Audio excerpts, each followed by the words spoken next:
sila, Alexa. Hello po sa inyo lahat na andito ngayon. Salamat po sa pagdalo. At excited na excited po kami na mapanood yung Strange Frequencies Taiwan Killer Hospital. Ayan, Alexa, may mga katanungan lamang ako. Ano yun? Fast talk to. Ay, ganun, boy, abunda. Hindi. So, Alexa kasi, for the longest time, Yes. hindi ka umarte. And you have focused on hosting. Yes, that's so, ngayon right. na nagbabalik ka na sa pag-arte, ano bang nafe-feel mo?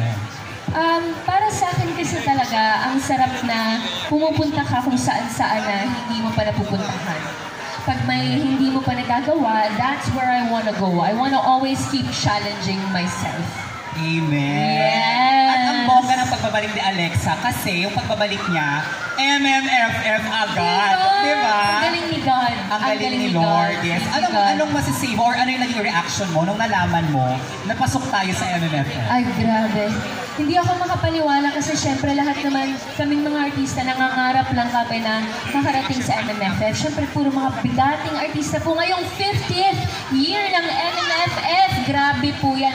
Abangan niyo po yan lahat. Talagang ginawa namin lahat para mahatidan kayo ng magandang pelikula. Ito, Alexa, ano lang, showbiz. Ay, ganun. Showbiz tayo. Ay, ano bang katanungan One yan? word lang. Yes, one what? word. One word to describe your heart right now. Oh, sheesh. It's, I'm picking up the pieces. Nagkalat po dyan. Pakitulungan po kung hanapin yung mga pieces ng heart ko. Kalat yun, yung heart mo nagkalat. Hindi, broken. Ay, I'm just Isa-shot kidding. natin yan later. Sama ka. I'm kidding. Thank you so much, Alexa! Thank you so much, Palakpakan guys! natin, Alexa Miro! Taray ng... Ganon dapat. Taray ng bawang pang Bilang kanal. wala si MJ Lastimosa. Ganon.